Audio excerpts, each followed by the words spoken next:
Hi friends, कसे आहात? I hope मित्रांनो तुम्ही आनंदात असाल. मित्रांनो, आज आपण घेत आहोत इयत्ता 10वी गणित भाग 1 नमुना संभाव्य प्रश्नपत्रिका क्रमांक 4 जी आज आपण पूर्ण करणार आहोत. त्यामुळे व्हिडिओ शेवटपर्यंत बघा.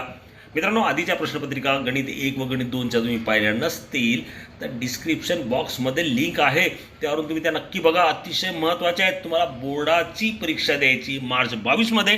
त्यासाठी या प्रश्नपत्रिका तुम्ही पाहिल्याच पाहिजे, जेणेकरून तुम्हाला कोणतीही अडचण येणार नाही प्रश्नपत्रिका सोडवताना. त्यामुळे मित्रांनो, व्हिडिओ शेवटपर्यंत बघा आणि त्या लिंकसुद्धा पुन्हा पुन्हा पहा.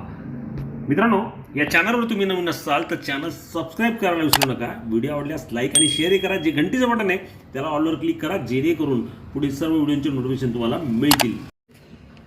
गणित भाग 1 मित्रांनो, आपली चालू नमुना संभाव्य प्रश्नपत्रिका 4 जी अतिशय महत्त्वाची, त्यामुळे व्हिडिओ जो आहे तो शेवटपर्यंत बघा. प्रश्न पहिला, नेहमीप्रमाणे पुढील 4 पर्यायी उत्तरांपैकी अचूक उत्तराचा पर्याय निवडून त्याचे वर्णाक्षर लिहा. मित्रांनो, पहिलं काय बघा, एका वर्ग समीकरणाचे एक मूळ 3 वजा 2 वर्गमुळात 5 आहे, तर दुसरे मूळ कोणते?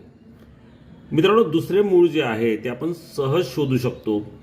3 वजा 2 वर्गमुळात 5 आहे, तर याची अनुबद्ध करणीच त्याचं मूळ असते. 3 अधिक 2 वर्गमुळात 5 म्हणजे इथे जर वजा असेल तर तो असेल अधिक, हे तुम्हाला माहिती आहे. त्यामुळे उत्तर आहे सी. पर्याय सी हे याचं उत्तर असणार आहे. किंवा मित्रांनो, हे सूत्र तुम्हाला माहिती आहे, एक्स बरोबर वजा बी अधिक वर्गमुळात बी वर्ग वजा 4ac छेद 2a. याच्यावर बघा, एक अधिक असेल तर एक वजा असतो. त्यामुळे मित्रांनो, हा वजा आहे म्हणून हे असणार अधिक.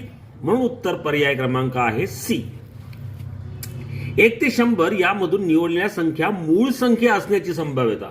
मित्रांनो, 1 ते 100 मध्ये लक्षात ठेवा, नेहमी 25 या मूळ संख्या असतात. त्यामुळे ए जर घटना मूळ संख्यांची घेतली तर एन ऑफ ए येणार 25. टोटल आहेत 100 म्हणजे नंबर ऑफ एस होतील 100. आणि पी ऑफ ए आपण कसा काढतो, संभाव्यता कशी काढतो, तर नंबर ऑफ ए आपण नंबर ऑफ एस म्हणजे 25 भागिले 100 म्हणजे किती, 1/4. आणि हा पर्याय आपल्याला कुठे दिसतोय, तर तो पर्याय आहे ए. म्हणून याचं वर्णाक्षर येणार मित्रांनो ई. ओके फ्रेंड्स, पुढे आता मित्रांनो, निश्चयक दिलाय ABCD. या निश्चयकाची कोटी किती? मित्रांनो, आपण यामध्ये काय करतो, तर सोडवताना AD वजा BC करतो. आता इथे जर प्रत्येक पदात जर पाहिलं तर याची कोटी 1 आहे. 1 आणि 1 2 कोटी झाली. हे आपल्या याच्यावरनं करतो 2 घटक मिळतंय. म्हणून मित्रांनो, याची कोटी येणार पर्याय क्रमांक 2 डी म्हणजे 2. इथे लिहूया डी. पुढे एका अंकगणितेमध्ये श्रेणीमध्ये पहिले पद 4 असून शेवटचे पद 31 आहे, तर सर्व पदांची बेरीज 420 आहे, तर एन ची किंमत काढा. म्हणजे मित्रांनो, त्या संख्या किती आहेत ती आपल्याला विचारले. आणि एस एनचं सूत्र आपल्याला माहिती मित्रांनो काय ते, SN बरोबर n/2. पहिले पद म्हणजे T1 आणि शेवटचे पद म्हणजे TN हे असते. SN आपल्याला दिलाय 420. आपल्याला n शोधायचं आहे, n/2. T1 म्हणजे पहिलं पद जे दिलं आहे 4 आणि शेवटचे पद 31 म्हणजे 4 अधिक 31 मिळतंय काय मित्रांनो, 420 बरोबर n/2 आणि हे झाले 35. मित्रांनो, n/2 इकडे घ्या, 2 इकडे घ्या. 420 गुणिले 2 जर केले तर होतात 840 बरोबर n35. मित्रांनो, हे तुम्हाला लिहायचं नाही, फक्त उत्तर लिहायचं लक्षात घ्या. सो 840 भागिले 35 बरोबर n केला तर n ची किंमत जर भागाकार केला तर तो मिळतो आहे 35 जुने 70 होतील 14 म्हणजे मित्रांनो मिळतोय 24. ओके, नीट लक्षात घ्या. 35 दुने 70, 14 उरले 140 झाले आणि 35 40 104 असे म्हणजे 24. 24 पर्याय कुठे आहे, तर तो आहे बीचा. म्हणजे याचं उत्तर असेल वर्णाक्षर बी. आय होप फ्रेंड्स तुम्हाला हा प्रश्न कळाला असेल, जो अतिशय सोपा होता आणि 4 मार्काला हा प्रश्न असतो. कधीही सोडू नका, मात्र कन्फर्म करून वर्णाक्षर लिहायला विसरू नका. ओके फ्रेंड्स, प्रश्न पहिला बी बघूया. प्रश्न पहिला बी काय बघा, एका वर्ग समीकरणाचा उकल संच 3 वजा 4 आहे, तर वर्ग समीकरण लिहा. मित्रांनो, उकल संच 3 वजा 4 म्हणजे काय, x बरोबर 3 आणि x बरोबर वजा 4. 3 ला इकडे घेतला, x वजा 3 झाला आणि x ला 4 ला इकडे घेतला म्हणजे x अधिक 4 झाला. दोघींचा गुणाकार केला बरोबर 0. हे वर्ग समीकरण सोडवलं तर आपल्याला या पद्धतीने उत्तर मिळतं. किंवा मित्रांनो, सूत्र पण आहे आपल्याकडे. 3 वजा 4 काय आहेत, उकल संच म्हणजे त्याची मुळं आहेत आणि उकल संच मुळं दिली असता वर्ग समीकरण काढण्याचे सूत्र तुम्ही शिकलात. x वर्ग वजा कंसात a अधिक b जर त्यांची मुळं असतील अधिक a गुणिले b बरोबर 0 हे असतं. एक्स वर्ग, जसा तसा लिहा. वजा ए म्हणजे किती 3, बी म्हणजे किती -4 अधिक ए म्हणजे 3 वजा 4 बरोबर 0. म्हणजेच एक्स वर्ग वजा 3 वजा 4 होतात मित्रांनो. वजा 1 वजा वजा अधिक झाला म्हणजे एक्स आणि 4 त्रिक 12 वजा 12 बरोबर 0. अशा पद्धतीने मित्रांनो तुम्ही हेही सोडू शकतात किंवा या पद्धतीने केलं तरीही चालेल. दोन्ही ऑप्शन तुमच्या समोर आहेत. ओके फ्रेंड्स, एक फासा फेकला. ए ही घटना पृष्ठभागावर विषम संख्या मिळणे ही आहे, तर घटना ए लिहा. मित्रांनो नमुना अवकाश 1 2 3 4 5 6 येणार, कारण की तो फासा आहे. 6 घटक त्यामध्ये असतील. आपल्याला फक्त घटना विचारली आणि ती ही विषम संख्या. मग मित्रांनो 1 2 3 4 5 6 यामध्ये विषम संख्या कोणत्या आहेत? 1 3 आणि 5. फक्त तुम्हाला एवढं लिहायचं, 1 मार्काला हा प्रश्न आहे. ए बरोबर 1 3 5 फक्त घटना लिहायची आहे. ओके फ्रेंड्स, पुढचं गणित. एका अंकगणित श्रेणीसाठी T2 बरोबर 4, D बरोबर -2, तर A ची किंमत काढा. मित्रांनो T2 बरोबर काय येतो, दुसरे पद बरोबर काय येतं, तर T1 अधिक सामान्य फरक. किमती दिल्या आहेत त्या टाकूया. T2 4 आहे, T1 आपल्याला काढायचं आहे, D आहे -2 म्हणजे फरक दिला आहे. तर मित्रांनो -2 इकडे गेला तर काय येतो, अधिक होईल. 4 अधिक 2 6 आली, T1 बरोबर 6 म्हणजेच A बरोबर 6. याचे उत्तर आपल्याला येईल. पुढे 2x - 3y बरोबर 3 या समीकरणाचा आलेख काढण्यासाठी x बरोबर -3 असताना y ची किंमत काढा. काय करायचं मित्रांनो, फक्त याच्यामध्ये x ची किंमत 3 ठेवायची आणि y ची किंमत काढायची आहे. समीकरण लिहिलं 2x - 3y बरोबर 3. आता x ची किंमत 3 ठेवणार. 2 × 3 - 3y बरोबर 3 बेत्रिक 6 -6 - 3y बरोबर 3 -6 या 3 ला इकडे आणला -3 हा -3y तिकडे गेला म्हणजे अधिक झाला. -6 -3 झाले -9 3y बरोबर -9 म्हणजे y बरोबर -9/3 म्हणजेच काय मित्रांनो, तो y बरोबर -3. मग y ची किंमत असणार -3. जर x ची किंमत -3 आहे तर y ची सुद्धा किंमत -3 असेल. पुढे चौकटीच्या खाली काही अटी दिल्या आहेत, त्यावरून मिळणारी समीकरणे संबंधित चौकटीतली. हा मित्रांनो हा प्रश्न दुसरा ए आहे. ज्या 2 कृती पूर्ण करायच्या असतात 4 मार्क असतात. 2 कृती पूर्ण करायच्या, एका कृतीमध्ये 4 बॉक्स असतात म्हणजे 4 रिक्त जागा भरायच्या असतात. तुम्हाला 2 मार्क्स मिळतात. बघूया काय फिगर दिली आहे. मी सार्थक आहे, माझे आजचे वय x वर्ष ही आपल्याला दिलेली माहिती. त्याचप्रमाणे मी साक्षी आहे, माझे आजचे वय आहे y वर्ष. या माहितीवरून या अटी पूर्ण करणाऱ्या आपल्याला समीकरणं तयार करायची आहेत. आता मित्रांनो आपण सुरुवात करूया पहिल्यापासून. काय दिले बघा, सार्थक व साक्षी यांच्या आजच्या वयाची बेरीज 25 आहे. मित्रांनो सार्थकचं वय x आहे, साक्षीचं y आहे. या दोघांची बेरीज केली तर किती मिळते 25. म्हणजे इथे किती सोपं आहे बघा, x अधिक y बरोबर 25 झाला तुमचा अर्धा मार्क. ओके फ्रेंड्स, खाली बघूया दुसरं काय. सार्थकचे आजचे वय साक्षीच्या आजच्या वयापेक्षा 3 वर्षांनी अधिक आहे. म्हणजे मित्रांनो सार्थक हा मोठा आहे. सार्थकच्या वयातनं साक्षीचं वय वजा केलं तर 3 मिळणार आहे. म्हणजेच काय, x जे सार्थकचं वय आहे वजा y जे साक्षीचं वय आहे बरोबर 3. ओके फ्रेंड्स, पुढे इथे काय दिले बघा, 4 वर्षापूर्वी साक्षीचे वय हे सार्थकच्या त्या वेळच्या वयापेक्षा 3 वर्षांनी कमी होते. मित्रांनो 4 वर्षापूर्वी साक्षीचं वय आहे y, तर 4 वर्षापूर्वी किती असेल ते, अर्थात y मधून आपल्याला 4 वजा करावे लागतील नाही का. साक्षीचे 4 वर्षापूर्वीचे म्हणजे y वजा 4 हे आपल्याला इथे लिहिता येईल. हे कसं होतं, सार्थकच्या त्यावेळेच्या म्हणजे सार्थकचं त्यावेळेचं म्हणजेच काय 4 वर्षापूर्वीच. मग सार्थकचं 4 वर्षापूर्वी वय किती असेल तर x वजा 4 नाही का. त्या पुन्हा एक अट दिले, त्यावेळेच्या वयापेक्षा 3 वर्षांनी कमी होतं. पुन्हा 3 वर्ष कमी करायचे म्हणजे मित्रांनो x वजा 4 वजा 3 अशा पद्धतीने हे लिहिते. लक्षात घ्या, y वजा 4 हे साक्षीचे 4 वर्षापूर्वीचे वय, सार्थकचे हे 4 वर्षापूर्वीचे वय, परंतु 3 वर्षांनी साक्षीचे वय कमी होतं म्हणजेच वजा 3 केले तर हे बरोबर येईल.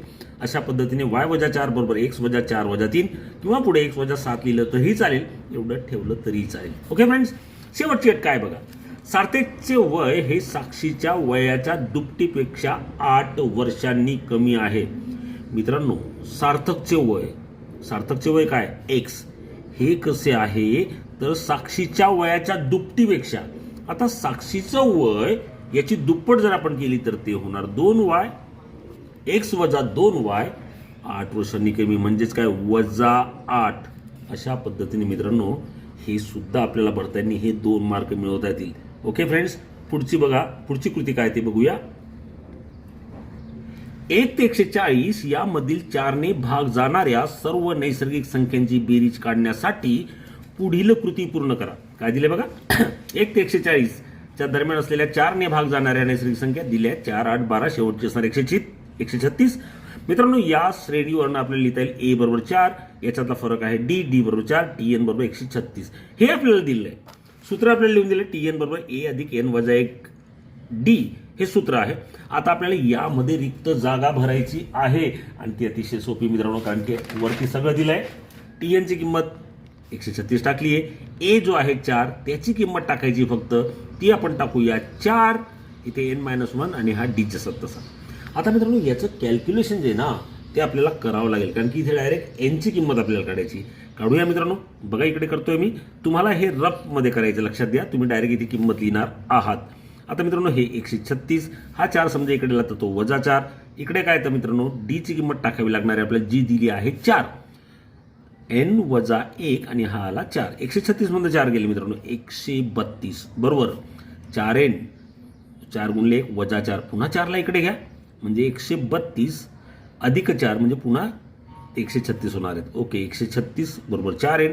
म्हणजे मित्रांनो n ची डायरेक्ट किंमत करायची, 4 ला इकडे घ्या 136/4 बरोबर n किती येतात 4 त्रिक 12, 1 उरला आणि 4 चौक 16 म्हणजे n बरोबर 34. तुम्ही फक्त इथे 34 लिहा, हे कॅल्क्युलेशन लिहिण्याची गरज नाही. ओके फ्रेंड्स, n बरोबर 34 आला. आता पुढे सुद्धा आपल्याला दिलंय SN. मित्रांनो सूत्र सांगितलंय, SN चे सूत्र आपल्याला माहिती आहे, n/2 2a अधिक n वजा 1d हे त्याचं सूत्र झालं. आता इथे किमती भरल्या आहेत ऑलरेडी. n ची किंमत 34 जी आपण काढली ती इथे भरली त्यांनी. 2a होता, 4 2 8 झाले, 34 वजा 1 d फरक 4 आहे.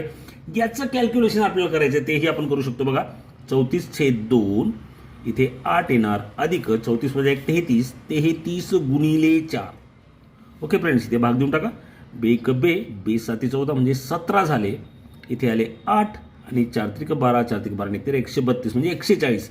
17 गुणिले 140 आणि यांचा जर गुणाकार मित्रांनो आपण केला तर तो काय मिळतोय, तर 2380. हेच आपलं उत्तर आहे 2380. अशा पद्धतीने मित्रांनो हे सुद्धा आपल्याला करता येईल. अर्थात मित्रांनो याची गरज नाहीये, तुम्ही बाजूला केलं तरी चालेल किंवा रफ पेजवर तुम्ही करा.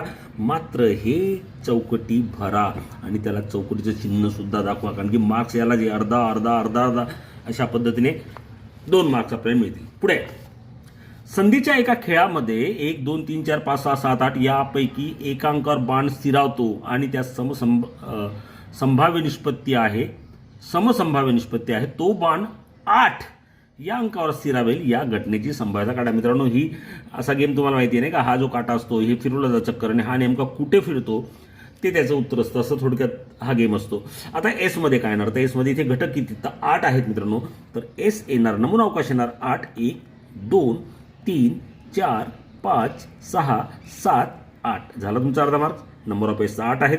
समजा ए ही घटना, तो बाण 8 या अंकावर स्थिरावेल. मित्रांनो हा बाण आहे ना, तर 8 वरती येतोय म्हणजेच घटक ए ही घटनेमध्ये काही इथे काय येणार 8 येणार.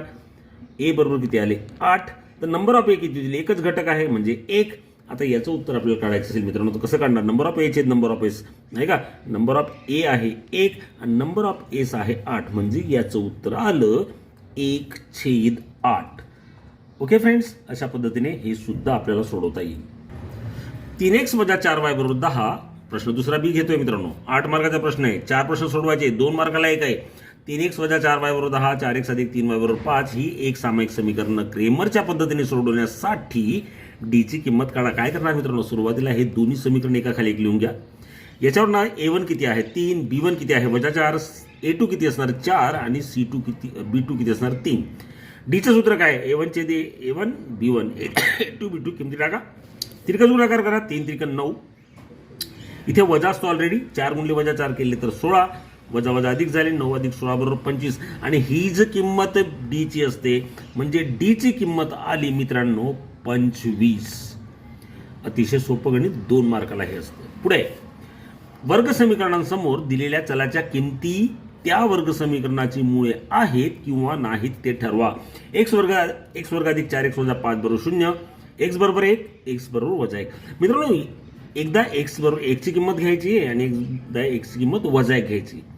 आता समजा या समीकरणात समजा आपण x ची किंमत 1 घेतली तर डावी बाजू बरोबर उजवी बाजू येणं गरजेचं आहे. डावी बाजू म्हणजे हे समीकरण आणि उजवी बाजू म्हणजे 0 येणं गरजेचं आहे. जर आला तर मूळ आहे, अन्यथा नाही. डावी बाजू समीकरण लिहिलं, त्यामध्ये किंमत टाकली, x ची किंमत 1, एकाचा वर्ग अधिक 4 पुन्हा 1 वजा 5, एकाचा वर्ग 1, 4 1 4 वजा 5, 4 आणि 1 5 होतात, 5 वजा 5 बरोबर 0. मित्रांनो उजव्या बाजूचा 0 मिळाला म्हणजे डावी बाजू बरोबर उजवी बाजू, म्हणून आपल्याला म्हणता येईल x बरोबर 1 या किमतीने समीकरणाचे समाधान होते. म्हणून x बरोबर 1 हे दिलेल्या समीकरणाचं मूळ आहे. मित्रांनो हा तर एक पाठ झाला. अजून x बरोबर वजा 1 लिहिणं गरजेचं आहे. ते सुरुवात करूया. आता x बरोबर वजा 1 घेऊ. आता या समीकरणात x ची किंमत टाकणार आपण वजा 1 म्हणजे वजा 1 चा वर्ग अधिक 4, x म्हणजे वजा 1 वजा 5 किती आले मित्रांनो 1, 4 1 4 वजा 4 झाले वजा 5 म्हणजे 1 वजा 9 झाले. एकातनं वजा 9 केलेत म्हणजे वजा 8 मिळतात. आणि मित्रांनो उजवी बाजू तर 0 आहे, इथे आले उत्तर वजा 8. म्हणजे आपल्याला म्हणता येईल डावी बाजू ही उजव्या बाजूच्या बरोबर नाही. आणि असं असेल तर ते मूळ नसतं. म्हणजे x बरोबर वजा 1 या किमतीने समीकरणाचे समाधान होत नाही. म्हणजे x बरोबर वजा 1 या समीकरणाचे मूळ नाही. ओके फ्रेंड्स, तिसरं गणित 11 8 5 2 या अंकगणिती श्रेणीत वजा 151 ही संख्या कितवे पद असेल. आता मित्रांनो कितवे पद आहे ते आपल्याला शोधायचं आहे. कितवं तर वजा 151. अर्थात आपल्याला सूत्र वापरावं लागणार आहे tn चं. सुरुवात करूया जे दिले त्यापासून. ही श्रेणी आहे मित्रांनो. a किती असणार 11. d कसा काढतो मित्रांनो आपण तर t2 वजा t1 तो काढला वजा 3 आला म्हणजे फरक आला वजा 3. आणि शेवटचं जे पद आहे मित्रांनो ते आहे वजा 151. आपल्याला काढायची n ची किंमत. सुरुवात करूया. सूत्र लिहिलं आधी tn बरोबर a अधिक n वजा 1 d. tn ची किंमत वजा 151, a ची किंमत 11, n वजा 1 आणि d ची किंमत आहे वजा 3. ती आपण टाकल्या किमती भरून. काय मिळते मित्रांनो वजा 151 जसा तसा 11ला इकडे आणला म्हणजे वजा 11 झाला. आता n वजा 1 गुणिले वजा 3 वजा 151 आणि वजा 11 162 झाले. वजा 3 ने n ला गुणलं वजा 3n, वजा 3 ने वजा 1 ला गुणलं म्हणजे अधिक झाला. पुन्हा 3 जो आहे मित्रांनो तो आपण इकडे घेऊ शकतो. त्याच्या आधी वजा 3 इकडे घेतला म्हणजे तो काय झाला अधिक झाला. हा 3 जसा तसा आणि 165 ला इकडे घेतला तर तो अधिक झाला. 3n बरोबर 165 म्हणजेच काय मित्रांनो 165 छेद 3 n बरोबर. मग 165 ला 3 ने जर आपण भागलं 3 5 15 1 उरला 3 5 15 n बरोबर 55. याचाच अर्थ काय वजा 151 ही संख्या 55वे पद असेल हे आपल्याला कळतं. असे गणित मित्रांनो तुम्ही सोडवलेत. सोपं गणित आहे. 2 मार्काला तो विचारले. पुढचं एक गणित राहिले तेही आपण घेऊया. एक फासा व एक नाणे एकाच वेळी फेकणे या प्रयोगासाठी नमुना अवकाश S लिहा व घटकांची संख्या लिहा. मित्रांनो फासामध्ये किती अंक असतात 1 ते 6. नाण्याला किती 2 बाजू असतात हेड आणि टेल, छापा आणि काटा. मग त्याच पद्धतीने आपल्याला त्याचा नमुना अवकाश लिहायचा आहे. कारण काय एक फासा आणि एक नाणे एकाच वेळी फेकले म्हणजे 2 आउटकम येणार आहेत. एक फासा व एक नाणे एकाच वेळी फेकणे या प्रयोगासाठी मिळणारा नमुना अवकाश S बरोबर. मित्रांनो जो फासा आहे त्याच्यामध्ये समजा पहिला 1 आला आणि इकडे हेड आला, 2 आला, हेड येणार, 3 आला हेड. या पद्धतीने आपण क्रमाने लिहिले. आता हेड तर संपले, 1 ते 6 संपले. आता 1 पासून सुरुवात पुन्हा आणि जो नाणं आहे त्याचा टेल मिळेल समजा काटा मिळेल तर 1t 2t 3t 4t 5t 6t अशा पद्धतीने नमुना अवकाश लिहिता येईल. मग मित्रांनो याच्यामध्ये घटक किती आहेत तर आपल्याला 12 घटक दिसत आहेत. म्हणून नंबर ऑफ S बरोबर 12. पाचवं गणित जर p 7 2 4 ह्या निश्चय एक दिलाय तर p बरोबर वजा 18 तर p ची किंमत काढा. अतिशय सोपं आहे मित्रांनो. निश्चय एक दिलाय आपल्याला माहिती आहे. निश्चय सोडवताना आपण काय करतो हे जे पहिलं पद आहे ना याचा गुणाकार याच्याशी करतो p गुणिले 4. नंतर याचा गुणाकार याचे करतो वजा करतो मात्र वजा 7 गुणिले 2 बरोबर वजा 18. p गुणिले 4 म्हणजे 4p आणि 7 गुणिले 2 म्हणजे 14. हा वजा 18 जास्त तसा 14 इकडे घ्या. 4p बरोबर हा वजा 18 आणि हा वजा 14 इकडे यायला लागतो अधिक 14. वजा 18 अधिक 14 किती होतात तो होतात वजा 4. 4p बरोबर वजा 4 म्हणजे p बरोबर वजा 4 छेद 4 म्हणजे p बरोबर वजा 1. मग मित्रांनो p ची किंमत किती आली तर ती आली वजा 1. अशा पद्धतीने मित्रांनो दुसरा प्रश्न जो आहे तो आपला तो संपलेला आहे. आणि आय होप तुम्हाला यात काहीही अडचण नसेल. व्हिडिओ शेवटपर्यंत बघा. पुढचे प्रश्न खूप महत्त्वाचे आहेत. प्रश्न तिसरा A पुढीलपैकी कोणतीही एक कृती पूर्ण करा. मित्रांनो 3 मार्काचा हा प्रश्न. 2 कृत्या दिल्या असतात त्यापैकी एक आपल्याला पूर्ण करायची असते. आपण दोन्ही घेणार आहोत. ओके फ्रेंड्स काय दिले बघा. अंकाची पुनरावृत्ती न करता 2057 या अंकापासून एक 2 अंकी संख्या तयार केली तर त्या संख्येला 3ने 5ने भाग जाण्याची संभाव्यता काढण्यासाठी पुढील कृती पूर्ण करा. आता मित्रांनो, पुनरावृत्ती करायची नाहीये, एक अंक एकदाच वापरायचा आहे. त्यापासून आधी 2 अंकी संख्या किती तयार होतात ते आपण बघूया. तर मित्रांनो, 0 जर आधी घेतला तर 0 0 आधी घेतला तर 0 आता ही 2 अंकी संख्या तयार असेल का? 2 अंकी संख्या आहे का? तर ऑब्व्हियसली नाही. त्यामुळे आपल्याला 0 कधी दशक स्थानी घेता येणार नाही. तर 2 घेऊया. 2 नंतर 0, 2 म्हणजे 20 झाला. नीट लक्षात घ्या. 20 नंतर काय येतो? 25 27. 20 25 27 नंतर 0 तर घेता येत नाही. 5 घेऊया म्हणजे 52 50 आणि 57 नाही का? 50 52 आणि 57. 50 52 आणि 57. आता मित्रांनो 7 राहिला. 70 72 आणि 75. नीट लक्षात घ्या. आधी 7 आणि 0 घेतला म्हणजे 70. 7 आणि 2 घेतला आणि 7 आणि 5 घेतला म्हणजे इथे येणार 70 72 आणि 75. अशा पद्धतीने हा लिहिता येईल. तर मित्रांनो, किती झाले घटक? 1 2 3 4 5 6 7 8 9. Number of S 9. आता समजा ए ही घटना तयार होणाऱ्या 2 अंकी संख्येला 3 ने भाग जाणे. आधी दिले 3 ने. तर 3 ला भाग जातोय का 20 ने? तर नाही. 25 ला जातोय का? नाही. 27 ला जातो. 3 9 27 त्यामुळे 27 येणार. 50 ला जात नाही. 52 ला पण जात नाही. 57 ला मात्र जातो त्यामुळे 57. नंतर मित्रांनो 72 आणि 75 लाही भाग जातो. मग हे 27 57 72 75 हे घटक आले. नंबर ऑफ ए म्हणजे यांची किती घर येते, किती घटक आहेत? 1 2 3 4. नंबर ऑफ ए लिहून टाका 4. इथे संभाव्यता आपल्याला काढायची. नंबर ऑफ ए आहे 4 लिहून टाका आणि नंबर ऑफ एस आहे 9 म्हणजे 4/9 ही आली संभाव्यता. आता मित्रांनो, बी घटना काय आहे? सेम आहे, फक्त 5 ने भाग जाणे. तर ही नंबर ऑफ एस मध्ये 5 ने भाग जाणाऱ्या संख्या 5 चोक 20 जाणार, 5 5 25 जाणार, 20 25 झाला. 50 ला जाईल. नंतर मित्रांनो 52 57 ला जाणार आणि 70 ला जाईल आणि 75 ला जाईल. थोडक्यात काय, ज्याच्या एकक स्थानी 0 आणि 5 आहे त्या सर्व संख्या लिहा इथल्या, त्या आपण लिहिल्या. 1 2 3 4 5 त्या संख्या आल्या मित्रांनो 5. म्हणजेच नंबर ऑफ बी किती येणार? तर तो येणार 5. Number of B upon number of S म्हणजे 5/9. अशा पद्धतीने मित्रांनो याची चौकटी तुम्हाला भरता येईल आणि 3 मार्क सहज तुम्हाला मिळवता येतील. दुसरी कृती काय दिली बघा. 5x वर्ग अधिक 13x अधिक 8 बरोबर 0 हे वर्ग समीकरण सूत्राचा उपयोग करून सोडवण्यासाठी पुढील कृती पूर्ण करा. मित्रांनो, ए बरोबर 5, बी बरोबर 13, सी बरोबर 8 काढून ठेवले त्यांनी. बी वर्ग वजा 4ac काढायचा आहे. बी वर्ग इथे येणार आहे. बी म्हणजे 13 म्हणजे 13चा वर्ग वजा 4 हा जसा तसा. ए ची किंमत टाकली 5. सी ची किंमत मात्र टाकायची राहिली, ती लिहा 8. मित्रांनो 13चा वर्ग किती होतो? 169. तुम्हाला माहिती आहे 169. आता मित्रांनो इथे आपल्याला लिहायचे 8 पंचे 40 आणि 40 गुणिले 4 160 झाले. इथे लिहून टाका 160. वजाबाकी त्यांनी करूनच ठेवली, जी आली आहे 9. इथपर्यंत आपलं बरोबर आहे मित्रांनो. इथेच आपल्याला 2 मार्क मिळालेत. एक्स बरोबर सूत्र लिहिलंय. आता मित्रांनो इथे या वर्गमुळात दिलंय बी वर्ग वजा 4ac आणि ही किंमत कशाची? ती आहे 9ची. त्यामुळे इथे येणार 9 वजा 13 जसं तसा 9चं वर्गमूळ घेतलं 3 आलं. आता एकदा वजा आणि एकदा अधिक करायचंय. आता मित्रांनो वजा 13 अधिक 3 आपण केले. वजा 13 अधिक 3 छेद 10 जर आपण केले, वजा 13तनं 3 गेले म्हणजे वजा 10, वजा 10 छेद 10 म्हणजे किती आला? वजा 1. म्हणजे इथे येणार आहे वजा 1. दुसरं त्यांनी काढूनच दिलंय. अशा पद्धतीने मित्रांनो ही कृती सुद्धा तुम्हाला सहज भरता येईल आणि ते 3 मार्क तुमचे कन्फर्म करता येईल. मी तुम्हाला सांगतोय कृती सोडायची नाही, कारण की कुठे ना कुठे हिंट आपल्याला दिलेली असते. त्यामुळे मित्रांनो कृती लिहिण्याचा प्रयत्न करायचा आहे. ओके फ्रेंड्स, चला प्रश्न क्रमांक 3 बी मधील दुसरा पार्ट. प्रश्न तिसरा बी. पुढीलपैकी कोणतेही 2 उपप्रश्न सोडवा. 2 कोटिकोणांपैकी एका कोणाचे माप दुसऱ्या कोणापेक्षा 50 ने जास्त आहे, तर त्या कोटिकोणांची मापे काढा. मित्रांनो कोटिकोण म्हणजे काय? असे 2 कोण की ज्यांची बेरीज 90 असते, हे आपल्याला माहिती आहे. मग सुरुवात करणार.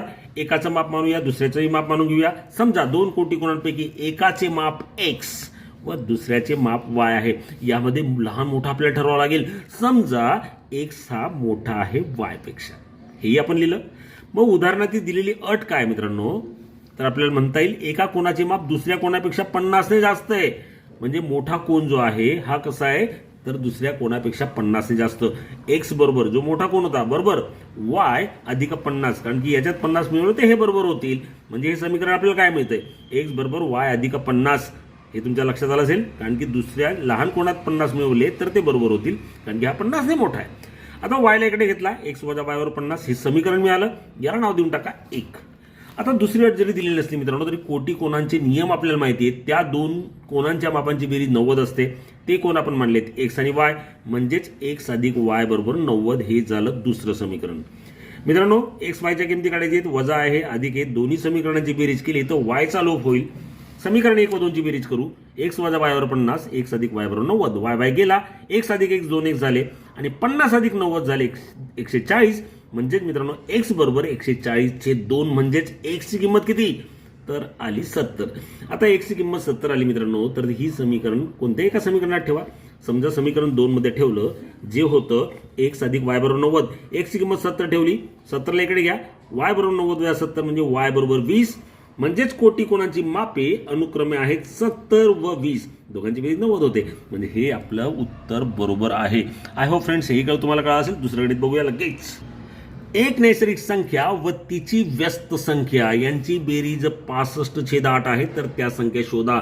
मित्रांनो नैसर्गिक संख्या विचारली त्यामुळे आपण मानूया समजा ती नैसर्गिक संख्या x आहे.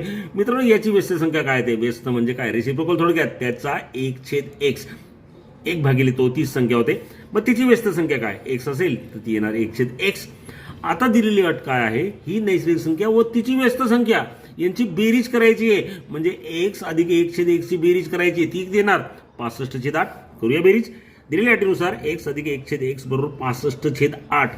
मित्रांनो इथे x आहे, इथे 8x म्हणजे याचा लसावी जो आहे ना तो 8x आहे. म्हणून काय करूया आपण, प्रत्येक पदाला 8x ने गुणूया. याला 8x ने गुणलं 8x वर्ग, याला 8x ने गुणलं x गेला म्हणजे फक्त 8, आणि याला 8x ने गुणलं 8 गेला म्हणजे 65x. ओके फ्रेंड्स, आता 65x ला इकडे घ्या, 65x इकडे घेतला, 8x वर्ग वजा 65x अधिक 8 बरोबर 0. मित्रांनो सगुणक 1 नाही, इथे 8 आहे, त्यामुळे 8 आणि 8 यांचा गुणाकार केला तर तो येतो 64. 64चे असे अवयव पाडायचे की बेरीज त्यांची वजा 65 यायला पाहिजे. वजा 64 एक वजा 64, यांचा गुणाकार 64 आणि यांची बेरीज केली तर ती मिळते वजा 65. किंमत टाकूया. 8x वर्ग वजा 64x वजा x अधिक 8 बरोबर 0. मित्रांनो यामध्ये काय सामायिक आहे तर 8x सामायिक आहे. 8x सामायिक काढला, इथे एक शिल्लक राहील. 64 मधनं 8 गेलेत बाहेर म्हणजे फक्त शिल्लक राहील 8. याच्यातनं वजा 1 बाहेर काढला, 1 वजा 8. एकदा x वजा 8, x वजा 8 आणि दुसरा याचे सहगुणक आपण लिहितो 8x वजा 1 तो लिहिला. म्हणजेच काय, हा कंस बरोबर 0 किंवा हा कंस बरोबर 0, म्हणजे x वजा 8 बरोबर 0 किंवा 8x वजा 1 बरोबर 0. 8 तिकडे घ्या. इथे मित्रांनो 8x बरोबर हा 1 तिकडे घेतला, मात्र x ची किंमत काढायची ते 8 तिकडे नको, तो सुद्धा खाली घ्या 1/8. म्हणजेच काय x बरोबर 1/8 आलं. परंतु ही किंमत अग्राह्य, कारण काय मित्रांनो ही नैसर्गिक संख्या नाही. नैसर्गिक संख्या आपल्याला माहिती आहे 1 2 3 या असतात नैसर्गिक संख्या, त्याच्यामध्ये 1/8 नसतो, त्यामुळे ही नैसर्गिक नाही, म्हणून ही अग्राह्य. मग राहिली काय तर ती आहे 8, म्हणून x बरोबर 8 इष्ट नैसर्गिक संख्या आहे. पुढील प्रत्येक प्रयोगासाठी नमुना अवकाश S, त्यातील नमुना घटकांची संख्या नंबर ऑफ S, तसेच घटना A व B संच स्वरूपात लिहा. Number of A number of B लिहा. एकाच वेळी 3 नाणे उडवली. घटना A आहे कमीत कमी 2 छाप मिळणे. घटना B आहे दुसऱ्या नाण्यावर छाप मिळणे. मित्रांनो सुरुवात करूया. एकाच वेळी 3 नाणे फेकली असता मिळणारा नमुना अवकाश. मित्रांनो एकाच वेळेस 3 नाणे फेकले लक्षात घ्या. म्हणजेच काय, पहिलं दुसरं तिसरं हे नाणं असणार आहे.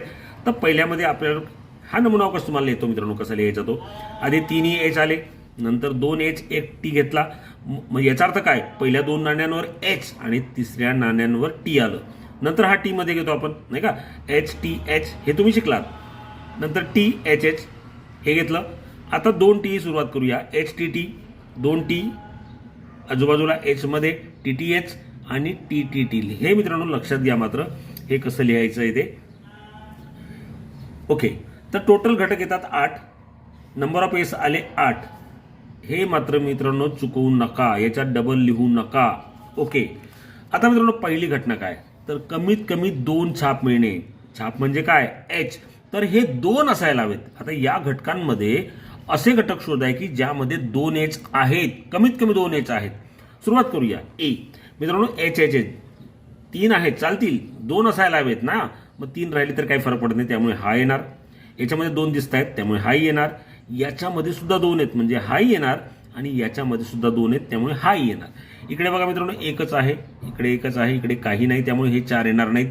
म्हणजे कमीत कमी 2 छाप मिळण्यासाठी घटना ही आपण लिहिली. याच्यामध्ये घटक किती आहेत? नंबर ऑफ 4 झालं. दुसऱ्या नाण्यांवर छाप मिळणे. दुसरं नाणं बघा, हे पहिलं असतं, हे दुसरं असतं, हे तिसरं असतं. दुसऱ्या नाण्यावर छाप मिळणे म्हणजे दुसऱ्या ठिकाणी जिथे एच असेल ना तेच आपल्याला लिहायचे आहेत फक्त. तर लिहूया बी. आता मित्रांनो दुसऱ्यामध्ये एच आहेच, 3 येत असल्यामुळे दुसऱ्यामध्ये एच आहेच. इथे पण आहे बघा, तो पण लिहिला. इथे मित्रांनो टी आहे दुसऱ्या नाण्यावर, त्यामुळे हा लिहिता येणार नाही, तो आपण लिहिला नाही. इथे मात्र टी एच एच म्हणजे एच आहे दुसऱ्या नाण्यावर, हे दुसरं नाणं आहे, तो लिहिणार. एच टी टी, टी आला मित्रांनो दुसऱ्या नाण्यावर, त्यामुळे हे लिहिता येणार नाही. हे मात्र लिहिता येईल टी एच टी, पुढचे कोणतेही लिहिता येणार नाही. मग अशा पद्धतीने मित्रांनो किती मिळाले बघा, 1 2 3 4 ते लिहून झाले. आपल्याला फक्त घटना लिहायची होती, संभाव्यता कुठेही विचारलेली नाही, त्यामुळे पुढे लिहायचं नाही. आपला वेळ जातो कारण की त्याला मार्कच नाही, त्यामुळे लिहून उपयोग पण नाही. आणि बरेचसे विद्यार्थी काय करतात तर पुढे काढत जातात. काही नाही, आपल्याला दिलं काय प्रश्न नीट वाचायचा, आपला वेळ वाचवायचा असतो, कारण की मार्क्स यालाच आहेत फक्त. Okay friends. प्रश्न चौथा, एका अंकगणित श्रेणीचे 90वे पद 499. बघा मित्रांनो 90वे पद किती आहे? 499 व 499वे पद 9 आहे. ओके, उलट आहे. तर अंकगणित श्रेणीचे पद कितवे पद शून्य असेल तर त्या श्रेणीमध्ये शून्य पद हे कितवं असेल हा प्रश्न आहे मित्रांनो. सोडूया. समजा अंकगणित श्रेणीतील पहिले पद आपण ए मानतो ते मानून घेऊया, सामायिक फरक डी मानून घेऊया, सूत्र लिहूया टी एन बरोबर ए अधिक एन वजा 1 डी. हे सूत्र तुम्हाला माहिती आहे, हे लिहून टाका. आता बघा मित्रांनो 90वे पद म्हणजे T9 लिहिला. किती येते तर 499 आहे. मग T9 बरोबर इथे येणार ए. 90वे पद म्हणजे यांची किंमत 9 वजा 1 डी, हे लिहून झालं. आता T9 ची किंमत 90वे पदची किंमत 499 आहे ती लिहिली. हा 1 9त नाही, 1 गेला 8 म्हणजे 8 डी. म्हणजे हे समीकरण आपल्याला मिळालं 499 बरोबर ए अधिक 8 डी. आता त्याचप्रमाणे मित्रांनो 499वे पद म्हणजे T499 हे पद किती आहे? 9 आहे. मग यामध्येच ती किंमत टाकूया. T499 म्हणजे 499 पद, ए जसा तसा, एन किती होणार तर 499 होईल. 499 वजा 1 डी. आता हे पद आपल्याला 9 दिलंय, 499 पद आहे 9 म्हणजे याची किंमत 9 टाकली. ए 499 मध्ये 1 गेला 498 डी. हे दुसरं समीकरण मिळालं. आता मित्रांनो आपल्याला इथे सुद्धा पहिल्या समीकरणात ए आहे, इथे ए आहे. जर वजाबाकी केली या दोन समीकरणाची ए जाईल आणि डी ची किंमत आपल्याला काढता येईल. त्यामुळे काय करूया, समीकरण 2 मधून समीकरण 1 वजा करू. ए समीकरण लिहिलं 9 ए 498 डी, नंतर त्याच्यात हे वजा करायचे 499 ए 8 डी. 9तनं 499 गेले वजा 490, ए मधून ए गेला 0, 498 मधून 8 गेले 490. मित्रांनो वजा 490 बरोबर 490, 490 ला इकडे पाठवा म्हणजे डी ची किंमत मिळेल. वजा 490 भागिले 490 म्हणजे मित्रांनो आला वजा 1. डी ची किंमत आली मित्रांनो वजा 1. मग डी बरोबर वजा 1 ही किंमत समीकरण 1 मध्ये ठेवू. आता मित्रांनो समीकरण कुठे आहे तर हे आहे समीकरण 1 मध्ये किंमत ठेवायची आपल्याला, ती ठेवूया.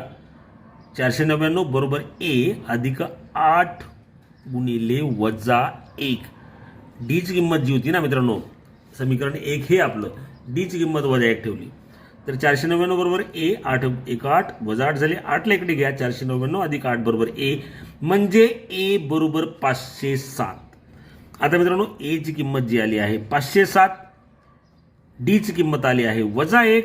आपल्याला काढायचं आहे कितवे पद शून्य आहे. मग मित्रांनो समजा आपण मानलं टीएन बरोबर 0 आहे. टीएनचं सूत्र लिहिलं टीएन अधिक ए एन वजा 1 डी. आता टीएन ची किंमत 0 म्हणजे इथे येणार 0. ए ची किंमत आपण काढलेलीच आहे जी आहे 507, टी टाकली अधिक एन वजा 1 आणि डी ची किंमत सुद्धा आपण काढली वजा 1. कॅल्क्युलेशन करूया. 507 वजा 1 ना एन ला गुणलं वजा एन, वजा 1 गुणले वजा 1 अधिक 1. मित्रांनो 507 अधिक 1 झाले 508. एन ला इकडे पाठवा म्हणजे तो धन होईल. म्हणजे एन बरोबर 508. एन बरोबर 508 याचा अर्थ काय तर अंकगणिती श्रेणीचे 508वे पद शून्य आहे. अशा पद्धतीने मित्रांनो आपला तिसरा प्रश्न जो आहे ना तो पूर्ण झाला. आय होप तुम्हाला कळाला असेल. आता घेऊया चौथा आणि पाचवा प्रश्न. प्रश्न क्रमांक 4 जो अतिशय महत्वाचा आहे. 8 गुणांचा हा प्रश्न मित्रांनो. चला सुरुवात करूया. एक टाकी दोन नळ एक टाकी दोन नळ एकदम सुरू केले असता 6 तासात भरते. म्हणजे दोन नळ जर एका टाकीत सुरू केले तर ती 6 तासात भरते. स्वतंत्रपणे ती टाकी भरण्यास लहान नळाला मोठ्या नळापेक्षा 5 तास जास्त लागतात. समजा स्वतंत्र भरायची असेल तर मोठ्या नळापेक्षा लहान नळाला 5 तास जास्त लागतात. तर प्रत्येक नळाने ती टाकी भरण्यास किती वेळ लागेल. म्हणजे एक मोठा नळ आहे आणि एक लहान नळ आहे. तर मित्रांनो, मोठ्या नळाने टाकी भरण्यास 1 तास मानूया. समजा मोठ्या नळाने टाकी भरण्यास 1 तास लागतो किंवा एक तासात ती भरते. लहान नळाला त्यापेक्षा 5 तास जास्त लागतात. म्हणजेच लहान नळाने टाकी 1 अधिक 5 तासात भरेल हे आपल्याला कळतं. आता मित्रांनो, हेच आपल्याला काढायचे ते आपण मानून घेतलं. मोठ्या नळाने टाकी 1 तासात भरते आणि लहान नळाने टाकी 1 अधिक 5 तासात भरते. आता मित्रांनो, मोठ्या नळाने 1 तासात भरते तर 1 तासात ती किती भरेल. तर मोठ्या नळाने 1 तासात टाकीचा 1/x एवढा भाग भरतो एका तासामध्ये. त्याचप्रमाणे तसंच गेलं आपण मित्रांनो, तर लहान नळाने 1 तासात टाकीचा किती भाग भरेल तर 1/x अधिक 5 भाग भरेल. आता मित्रांनो, आपल्याला जी अट दिली आहे त्यानुसार आपल्याला समीकरणं तयार करायची असतात. मोठ्या नळाने 1 तासात एवढी भरते, एवढा भाग भरतो टाकीचा. लहान नळाने तो एवढा भाग भरतो. मग दोन्ही नळांनी टाकीचा 1 तासात किती भाग भरेल तर दोघांची बेरीज करावी लागेल. चला लिहूया. दोन्ही नळांनी टाकीचा 1 तासात 1 अधिक x अधिक 1/x अधिक 5 एवढा भाग भरेल. मित्रांनो, दोन्ही नळ सुरू केले तर एका तासात टाकीचा एवढा भाग भरला जातो. किती तो 1/x अधिक 1/x अधिक 5. आता मित्रांनो, आपल्याला काय दिलं होतं पहिली अट. ती जी टाकी आहे ते दोन्ही नळ सुरू केले तर 6 तासात भरते, नाही का. ही आपण भरलं 1 तासात. मग दोन्ही नळांनी टाकी जी ती 6 तासात भरते. म्हणजेच दोन्ही नळांनी 1/6 भाग 1 तासात भरेल, नाही का. त्यानुसार हे बरोबर 1/6 येईल. कारण काय, हा एका तासात भरला जाणार आहे आणि 6 तासात भरते तर ती 1/6 भाग भरेल. म्हणजेच आपल्याला समीकरण काय मिळतंय लक्षात घ्या. दोन्ही नळांनी टाकीचा 1 तासात भरणारा भाग एवढा आहे आणि दोन्ही नळांनी टाकीचा 1/6 भाग 1 तासात भरतो. त्यानुसार काय येईल मग 1/x अधिक 1/x अधिक 5 बरोबर 1/6 हे आपल्याला समीकरण मिळतं. आता हे सोडवलं की आपलं समीकरण तयार होणार आहे. ते कशा पद्धतीने 1 अधिक 5 तिरकस गुणाकार केला, इकडे आला, या एक्सने इकडे गुणलं म्हणजे काय मिळालं 1 अधिक 5 अधिक x आणि खाली छेदाचा गुणाकार आपण करतो म्हणजे x गुणिले 1 अधिक 5 बरोबर 1/6. मित्रांनो, 1 अधिक x 2x झाले, हा 5 जसा तसा. x गुणिले x x वर्ग आणि x गुणिले 5 म्हणजे 5x बरोबर 1/6. आता काय करायचं, पुन्हा इथे तिरकस गुणाकार, 6 इकडे गुणेल, हा इकडे जाईल. मग मित्रांनो, 6 ने याला गुणलं, 6 गुणिले 2x अधिक 5 आणि हा 1 ने याला गुणलं म्हणजे तसा राहील तो. 6 दुने 12 x, 6 पंचे 30 x वर्ग अधिक 5x. आता मित्रांनो, नीट लक्षात घ्या, आपल्याला काय करायचे, समीकरण तयार करायचं आहे. x वर्ग अधिक 5x आहे. 12x ला तिकडे घेतला म्हणजे तो वजा झाला, 30 ला तिकडे घेतला म्हणजे तोही वजा झाला बरोबर 0. 5x वजा 12x मित्रांनो 7x होतात, वजा 7x होतात म्हणजे x वर्ग वजा 7x वजा 30 बरोबर 0. आता मित्रांनो, इथे अवयव आपल्याला पाडायचे आहेत. वजा 30 चे अवयव काय पडतील, बेरीज 7 यायला हवी. वजा 10 आणि 3, वजा 10 तर 31 आणि वजा 10 मधनं 3 गेले वजा 7. त्यामुळे वजा 10 आणि 3 त्याचे अवयव लिहून टाका. x वर्ग वजा 10x अधिक 3x वजा 30 बरोबर 0. यामध्ये जर बघितलं तर सामायिक x आला, x वजा 10. यामध्ये सामायिक 3 आहे, इथे x वजा 10 म्हणजे x वजा 10 पहिला कंस आणि दुसरा त्याचे सहगुणक म्हणजे x अधिक 3 बरोबर 0. आता फ्रेंड्स, या दोन कंसांचा गुणाकार 0 म्हणजे एक तर हे 0 किंवा हे 0. मग x वजा 10 बरोबर 0 घेतला तर x अधिक 3 बरोबर 0. x वजा 10 म्हणजे 0 म्हणजे काय, x बरोबर 10 आणि x अधिक 3 बरोबर 0 म्हणजे काय, 3 इकडे गेल्यावर x वजा 3. मित्रांनो, x आपण वेळ मानली आणि वेळ कधीही ऋण नसते, त्यामुळे x वजा 3 अग्राह्य. मग मित्रांनो, x बरोबर 10 आणि x आपण काय मानलं होतं तर मोठ्या नळाने टाकी एक तासात भरते म्हणजे 10 तासात भरते. आणि लहान नळाने मित्रांनो x अधिक 5 म्हणजे 10 अधिक 5 15 तासात भरेल. ते आपण लिहूया कारण की आपलं उत्तर आलंय x बरोबर 10 म्हणजे इथे येणार x बरोबर 10 आणि x अधिक 5 म्हणजे लहान टाकी भरण्यास लागणार वेळ 10 अधिक 15 बरोबर 15 तास. टाकी भरण्यास मोठ्या नळाला 10 तास व लहान नळाला 15 तास लागतील. आय होप फ्रेंड्स हे तुम्हाला कळालं असेल. पुन्हा ही जी गणित आहेत मित्रांनो ही हॉट्स असतात, थोडी काठीण्य पातळी जास्त असते, परंतु माझ्या परीने मी समजवण्याचा प्रयत्न करायचा. पुन्हा एकदा थोडक्यात हिंट देतो काय करायचे बघा. टाकी मोठ्या नळाने टाकी 1 तासात भरते असं मानलं. लहान टाकीची अट दिली 5 तास जास्त लागतात म्हणजे 1 अधिक 5. मग मित्रांनो एका तासात टाकीचा किती भाग भरेल तर अर्थात त्याचा व्यस्त 1/1. लहान नळाचा 1/1 अधिक 5. आता या दोन्ही नळांचा एका तासात भरणारा भाग किती लिहिला तर आपण 1 अधिक 1/1 अधिक 1/1 अधिक 5. आता इथे फक्त महत्वाचं आहे हे. आता मित्रांनो आपल्याला दिलंय दोन्ही टाकीत नळ 6 तासात भरते नाही का, 6 तासात भरते. मग एका तासात किती भरेल तर 1/6 म्हणजे याच्याबरोबर 1/6 येतं हे इथे आपल्याला कळतं. हे जर कळालं मित्रांनो तर हे गणित सोपं होऊन जातं.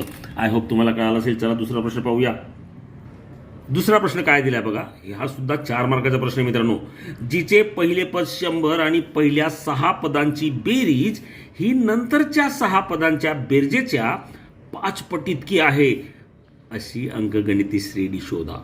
मित्रांनो पहिलं पद दिलं आहे आणि अट काय आहे पहिल्या 6 पदांची बेरीज, पहिले 6 पद बरोबर नंतरच्या 6 पदांच्या बेरजेच्या 5 पट, नंतरची पुन्हा 6 पदं घ्यायची मात्र त्याची 5 पट करायची.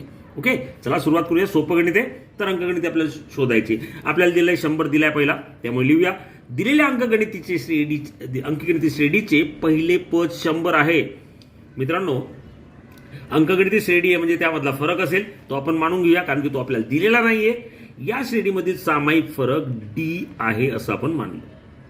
मग ती श्रेणी काय येईल मित्रांनो. पहिलं पद तर 100 आहे नंतर d ने फरक पडत जाईल ते लिहूया आपण. पहिले पद 100 येणार. ही श्रेणी पुढील प्रमाणे असेल. पहिलं पद 100 नंतर 100 वजा d कारण फरक वजा केला, नंतर 100 वजा 2d दुसरा फरक म्हणजे हे दुसरं पद आलं. त्याचप्रमाणे 3d 4d 5d असे आपल्याला काढता येतील. 6d 7d 8d 9d 10d 11d पर्यंत आपण काढले म्हणजे आपण 12 भाग लिहिले, 12 घटक त्याचे लिहिले. ही झाली समजा आपली अंकगणिती श्रेणी. डी आपल्याला काढायचं आहे मित्रांनो. हे तुम्हाला कळालं असेल. डी हा का वाढवत गेलो आपण कारण की तो कमी कमी होत जाणार आहे. ओके फ्रेंड्स आता दिलेली अट काय बघा. पहिल्या 6 पदांची बेरीज. आता पहिले 6 पद कोणते आहेत मित्रांनो 1 2 3 4 5 6 म्हणजे इथपर्यंत हे पहिले 6 पद आहेत. यांची जर बेरीज केली पहिल्या 6 पदांची बेरीज ही नंतरच्या 6 पदांच्या, नंतरची 6 पद मी खाली लिहिली आहेत त्यांच्या बेरजेच्या 5 पट इतकी आहे. मग दिलेल्या अटीनुसार पहिल्या 6 पदांची बेरीज बरोबर 5 पट म्हणजे 5 गुणिले नंतरच्या 6 पदांची बेरीज. आता मित्रांनो आपण हे लिहूया. पहिल्या 6 पदांची बेरीज 100 अधिक 100 वजा d अधिक 100 वजा 2d अधिक 100 वजा 3d अधिक 100 वजा 4d अधिक 100 वजा 5d हे झाले पहिले 5 पद, सॉरी 6 पद बरोबर 5 हा 5 इथे लिहिला. नंतरच्या 6 पदांची बेरीज मित्रांनो हे नंतरचे 6 पद आहेत 100 वजा 6d 7d पर्यंत शेवटपर्यंत 100 वजा 11d तेही मी इथे लिहून घेतले. आता मित्रांनो हे समीकरण तयार झालंय. हे इथे इक्वल आहे. ओके आता मित्रांनो 100 मोजूया. 1 2 3 4 5 आणि 6 म्हणजे 600 झाले. ते 600 मी इथे लिहिले. डी मोजूया. 1 2 आणि 1 3 नंतर 3 6 आणि 4 10 आणि 5 15 वजा आहेत सर्व म्हणजे वजा 15d. हा कंस जो मित्रांनो सोडवला तो आला 600 वजा 15d. आता बरोबर हे बरोबर इथे हा 5 इथे. आता पुन्हा 100 मोजूया. 1 2 3 4 5 6 600 झाले. आता मित्रांनो डी मोजूया. वजा 6d वजा 7d वजा 8d किती झाले 21d 21 आणि 9 30 30 आणि 10 40 40 आणि वजा 11 म्हणजे 51d ते सुद्धा मी इथे लिहिले. आता मित्रांनो 600 वजा 15d कंस सोडवला. 6 पंचे 30 म्हणजे 3000 झाले आणि 5 1 5 नी 5 5 म्हणजे 255d. डी एका बाजूला घेऊया. 255 इकडे घेतला म्हणजे तो अधिक झाला. हा 15d हे 3000 आणि हा 600 अधिक होता इकडे गेला तो वजा झाला. 255 मधनं 15 वजा केले मित्रांनो 240 डी आलं. 3000 मधनं 600 वजा केले 2400 आले. म्हणजे डी बरोबर 2400 भागिले 240. मित्रांनो 00 गेला 24 10 240. डीचं उत्तर आलं 10. म्हणजे डीची किंमत आली 10. आणि मित्रांनो ही जी आपण अंकगणिती श्रेणी मांडली होती किंवा तयार केली होती त्यामध्ये जर डीची किंमत टाकली तर आपल्याला विचारलेली अंकगणिती श्रेणी मिळेल. मग डीची किंमत वरील अंकगणित श्रेणीत भरू. काय मिळते बघा मित्रांनो, हा 100 होता. 100 वजा डी म्हणजे 10 टाकले 90 आले. पुन्हा 100 वजा 2 डी म्हणजे 20 वजा होतील 80 70. या पद्धतीने ती श्रेणी येईल. म्हणून विचारलेली अंकगणिती श्रेणी आहे 100 90 80 70 60 dash dash dash dash dash. I hope friends हे गणितही सोपं होतं, तुम्हाला कळलं असेल. मित्रांनो घाई होत असेल तर व्हिडिओ पॉज करून घेत जा आणि पाहत जा, कारण की थोड्या वेळेची पण मर्यादा आपल्याला व्हिडिओ बनवताना असते, समजून घ्या. मात्र समजलं नसेल तर नक्की पॉज करा आणि व्हिडिओ बघा. त्याचप्रमाणे काही डाऊट्स असतील तर मित्रांनो बिनधास्त कमेंट्स करा. प्रत्येक तुमच्या कमेंट्स मी उत्तर देणार आहे. तिसरं गणित बघा मित्रांनो, पुढील एक सामायिक समीकरणे आलेखाच्या सहाय्याने सोडवा. आता आलेख दिलाय आपल्याला 2x अधिक y बरोबर 8 आणि y बरोबर 1 अधिक x/2. आता मित्रांनो साधारणपणे 3-4 किमती आपण काढून घ्यायच्या असतात जेणेकरून आपल्याला आलेख काढणं सोपं होईल. आता आपण टाकूया x ची किंमत. समजा मित्रांनो मी 1 घेतली. बघा नीट लक्षात घ्या, आपलं समीकरण आहे हे 2x अधिक y बरोबर 8. इथे x ची किंमत मी 1 घेतली म्हणजे हे झाले 2. y बरोबर 8 हा 2 इकडे गेला म्हणजे 6 झाले, किंमत आली 6. समजा मित्रांनो x ची किंमत 2 घेतली, 2 दुने 4 झाले, 4 ला इकडे घ्या. 8 वजा 4 किती होता तर 4, तो 4 आला. x ची किंमत 3 घेते, 3 दुने 6, 6 इकडे गेला, 8 मधून 6 गेले 2. अशा पद्धतीने याच्या सहज किमती आपण काढू शकतो. 3 किमती काढल्या तरी चालेल, मी 4 काढून ठेवल्या. ओके फ्रेंड्स, दुसरा आलेख काय होता, y बरोबर 1 अधिक x/2. आता इथे बघा x ची किंमत मी वजा 3 घेतली. समजा 1 वजा 3 किती होता तर वजा 2 होतात, वजा 2/2 वजा 1. x ची किंमत मी वजा 1 घेतली. मित्रांनो 1 वजा 1 0 होऊन जाईल म्हणजे y ची किंमत 0 येणार. x ची किंमत मी 1 घेतली, 1 अधिक 1 2 म्हणजे 2/2 म्हणजेच 1. आणि x ची किंमत मी 5 घेतली, 5 अधिक 1 6 झाले, 6 भागिले 2 केले 3 आले. अशा पद्धतीने हे आपल्याला सहज काढता येतो. या टेबलाला मित्रांनो अर्धा मार्क असतो, लक्षात घ्या. आणि नंतर आपल्याला ग्राफ काढायचा आहे, तो सुद्धा मी काढलेला आहे. आता मित्रांनो पहिला जो आपला आलेख होता 2x अधिक y बरोबर 8 याचे होता 1-6. हा इथे एक अक्ष आहे हा, त्यामुळे 1 निर्देशक आणि हा 6 निर्देशक 1-6 झाला. नंतर 2-4 तो सुद्धा मी ड्रॉ केलाय 2-4. नंतर 3-2 हे सुद्धा केले. 3 केले तरी चालतात, 4 केले तरी चालतात. तर मित्रांनो त्या तिघांना जोडणारी किंवा चौघांना जोडणारी एक रेषा काढली. हा आलेख झाला माझा 2x अधिक y बरोबर 8. आता दुसरा आलेख y बरोबर 1 अधिक x/2 चा. यामध्ये आपले निर्देशक होते वजा 3-1. मित्रांनो वजा 3-1 म्हणजे चौथा क्वाड्रंट, चौथा चरण. वजा 3-1 हा इकडे आला. नंतर वजा 1 0. मित्रांनो वजा 1 इथे, 0 इथे जे हा आला. नंतर मित्रांनो 1-1 होता तो इथे आला आणि नंतर 5-3 होता तो मित्रांनो इथे आला. ही सुद्धा रेषा जोडली आपण आणि आपल्याला याचा जो छेदनबिंदू आहे तो मिळाला आहे. इथे बघा मित्रांनो हा 3 आहे, 2 आहे म्हणजे 3-2 हा या आलेखाचा छेदनबिंदू आहे. आय होप मित्रांनो तुम्हाला हे सुद्धा कळलं असेल. अतिशय सोपं होतं. अशा पद्धतीने मित्रांनो आलेख तुम्ही याचा काढू शकतात. नावं व्यवस्थित द्या. एक्स ॲक्सिस, वाय ॲक्सिस व्यवस्थित 0 1 2 3 4 जे उजवी बाजूला धन असतात, वरती धन असतात, डाव्या बाजूला ऋण आणि खाली ऋण असतात, हे लक्षात ठेवा. आणि या ग्राफचा प्रश्न सुद्धा नक्की सोडवा. मित्रांनो शेवटचा प्रश्न आपला राहिला आहे प्रश्न क्रमांक 5. पुढील पैकी कोणताही एक उपप्रश्न सोडवा. त्यापैकी एक सोडवणार आहोत आपण, दोन्ही सोडवणार आहोत. 3 मार्काचा प्रश्न आहे. काय बघा, एका आयताची लांबी 1 मीटरने वाढवली व रुंदी 2 मीटरने कमी केली. ही आहे मित्रांनो पहिली कंडिशन, पहिली अट. लांबी 1 ने वाढवली आणि रुंदी 3 ने कमी केली तर क्षेत्रफळ 20 मीटर स्क्वेअरने कमी होतं, क्षेत्रफळ 20 ने कमी होतं. जर लांबी 3 मीटरने कमी केली आणि रुंदी 4 मीटरने वाढवली, आता इथे लांबी कमी केली आणि रुंदी वाढवली तर क्षेत्रफळ 12 मीटर वर्गने वाढते. तर आयताची लांबी व रुंदी काढा. मित्रांनो आयताची लांबी व रुंदी आपण मांडून घ्यायची असते. समजा आयताची लांबी x व रुंदी y मांडली. आयताचं क्षेत्रफळ काय तर लांबी गुणिले रुंदी, सूत्र लिहून टाका. आयताचे क्षेत्रफळ बरोबर लांबी गुणले रुंदी. लांबी म्हणजे एक्स आणि रुंदी म्हणजे वाय, म्हणजे आयताचे क्षेत्रफळ बरोबर एक्स वाय. आता फ्रेंड्स, दिलेली अटी काय ते बघूया. आयताची लांबी 1 मीटरने वाढवली. मित्रांनो, लांबी आहे 1, ही 1 ने वाढवली म्हणजे काय होईल ती x अधिक 1. ओके. व रुंदी 2 मीटरने कमी केली. रुंदी जी आहे y ती 2 मीटरने कमी करायची म्हणजे काय y वजा 2, ही अट झाली. तर काय होतं, तर त्याचं जे क्षेत्रफळ आहे म्हणजे एक्स वाय हे कमी होतं कितीने, तर 20 मीटर वर्गने. मग या पहिल्या अटीनुसार लांबी जी आहे ती वाढवली 1 मीटरने, रुंदी जी आहे ती कमी केली, तर काय झालं, जे क्षेत्रफळ आहे एक्स वाय ते 20 मीटर वर्गने कमी होतं. त्यामुळे बरोबर एक्स वाय वजा 20. आय होप मित्रांनो कळालं असेल. लांबी 1 मीटरने वाढवली, रुंदी 2 मीटरने कमी केली, तर क्षेत्रफळ झालं 20 ने कमी. हे सोडवायचंय. एक्स गुणिले वाय एक्स वाय, एक्स गुणिले वजा 2 वजा 2x, 1 गुणिले वाय वाय आणि 1 गुणिले वजा 2 वजा 2. एक्स वाय बरोबर 20. मित्रांनो, हा एक्स वाय गेला, वजा 2x अधिक वाय वजा 20, या दोनला तिकडे घ्या म्हणजे तो झाला अधिक. म्हणजे काय मिळालं, वजा 2x अधिक वाय बरोबर वजा 18. आणि हे झालं समीकरण नंबर 1. दुसरी अट काय मित्रांनो, दुसरी अट बघा. जर लांबी 3 मीटरने कमी केली म्हणजे x वजा 3 आणि रुंदी 4 मीटरने वाढवली म्हणजे y अधिक 4, तर क्षेत्रफळ 12 मीटर वर्गने वाढतं. म्हणजे या क्षेत्रफळामध्ये 12 मीटर वर्गाची वाढ होणार आहे.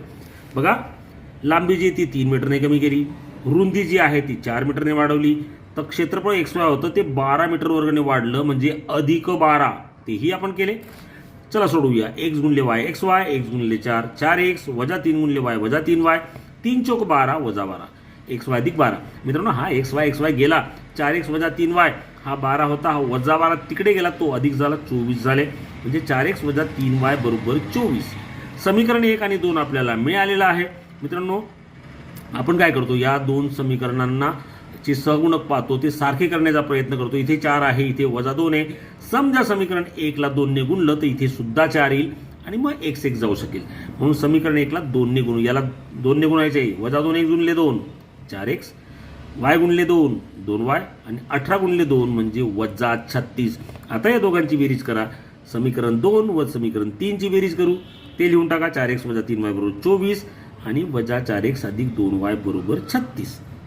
आता मित्रांनो, यांची बेरीज करायची म्हणजे काय, 4x गेला, वजा 3 अधिक 2 म्हणजे वजा 1y आणि 24 मधनं 36 गेले वजा 12 म्हणजेच y बरोबर 12. म्हणजे मित्रांनो, रुंदी जी ती आपल्याला मिळाली. आता x काढायचा आहे म्हणजे लांबी काढायची. कोणत्या एका समीकरणात ठेवा, y बरोबर 12 समीकरण 2 मध्ये ठेवू. हा 4x 3y होता, y ची किंमत 12 ठेवली, 24 झाले. मग 4x 12 36 बरोबर 24, 36 तिकडे पाठवा. 4x बरोबर 24 अधिक 36 म्हणजे 4x बरोबर 60. मित्रांनो, x बरोबर किती येणार, 60/4 म्हणजे 15. आणि मित्रांनो, x काय होती, तर ती होती लांबी, जी y रुंदी होती.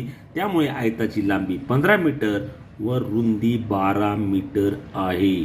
ओके फ्रेंड्स, अशा पद्धतीने आपल्याला प्रश्न क्रमांक 5 मधलं पहिलं गणित सहज सोडवता येतं. तुम्ही ते आधी मित्रांनो खरं तर तुम्ही समजून घेत जा व्हिडिओ, नंतर मग तुम्ही स्क्रीनशॉट काढून लिहू शकतात.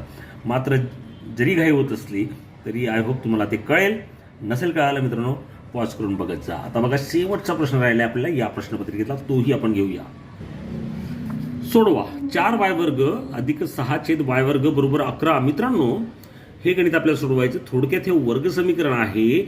वर्ग समीकरणामध्ये आपल्याला ते कन्व्हर्ट करावं लागेल, कारण की वायचा चौथा घात इथे होणार आहे जर आपण मल्टिप्लाय केलं तर. त्यामुळे काय करूया, 4y वर्ग अधिक 6/y वर्ग बरोबर 11. तर y वर्ग बरोबर x मानूया. y वर्ग जिथे असेल तिथे x लिहिणार, म्हणजे इथे y वर्ग जरी x म्हणजे काय येईल, 4x अधिक 6/x बरोबर 11. x ने दोन्ही बाजूंना गुणून याला x ने गुणलं तर काय होईल, 4x वर्ग. याला x ने गुणलं तर x जाईल म्हणजे फक्त 6 आणि याला x ने गुणलं तर 11x. 11x इकडे घ्या, 4x वर्ग वजा 11x अधिक 6 बरोबर 0. आता मित्रांनो, x वर्गाचा सहगुणक 4 आहे, त्यामुळे 4 ने 6 ला आपण गुणतो 24 आणि 24च्या शेवटी पाडतो की गुणाकार 24 यायला हवा आणि बेरीज वजा 11. 8 त्रिक 24 होतात, परंतु वजा 11 त्यामुळे दोन्ही वजा येतील, वजा 8 वजा 3. किमती भरा. 4x वर्ग वजा 8x वजा 3x अधिक 6 बरोबर 0 हे त्याचे अवयव होते. आता या दोघांमध्ये काय कॉमन आहे मित्रांनो, 4x बाहेर काढा.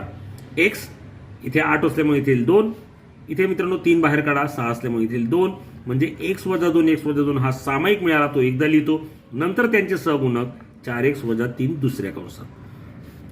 दोन कंसांचा गुणाकार शून्य म्हणजे काय, तर पहिला कंस बरोबर शून्य किंवा दुसरा कंस बरोबर शून्य. x वजा 2 बरोबर शून्य म्हणजे x बरोबर काय, तर 2 येणार. आणि 4x वजा 3 बरोबर शून्य म्हणजे 4x बरोबर काय, तर 3. 4x बरोबर 3 म्हणजे x बरोबर 3/4. आता मित्रांनो x बरोबर 2 आला आहे, x बरोबर 3/4 आला आहे, परंतु आपलं चल होतं y. त्यामुळे आपल्याला y च्या किमती काढायच्यात. म्हणजे जे आपण सबस्टिट्यूशन केलं होतं y वर्ग बरोबर x, यामध्ये किमती आपल्याला भरायच्या. y वर्ग बरोबर x, x ची किंमत काय आहे 2, तर y वर्ग बरोबर 2 आली. हे लक्षात घ्या, आपलं समीकरण होतं y वर्ग बरोबर x. x ची किंमत टाकली, y वर्ग बरोबर 2. इथे तसंच y वर्ग बरोबर x आहे, x ची किंमत आहे 3/4. y वर्ग आहे, वर्गमूळ घ्या. y बरोबर अधिक आणि वजा वर्गमुळात 2, इकडे सुद्धा अधिक आणि वर्गमुळात 3, 4च वर्गमूळ येतं, त्यामुळे लिहिला 2. म्हणजेच उकल काय आली, 2 वजा 2 वर्गमुळात 2 वजा वर्गमुळात 2, त्याचप्रमाणे वर्गमुळात 3/2 आणि वजा वर्गमुळात 3/2 ही दिलेल्या समीकरणाची मुळे आहेत. आय होप फ्रेंड्स तुम्हाला ही प्रश्नपत्रिका व्यवस्थित कळाली असेल. कमेंट्समध्ये नक्की कळवा. जर नसेल आवडली तर तसं कळवा, म्हणजे काही सुधारणा मी करू शकेल. Take care, goodbye. आणि मित्रांनो चॅनलवर नसेल चॅनल सबस्क्राईब करायला विसरू नका.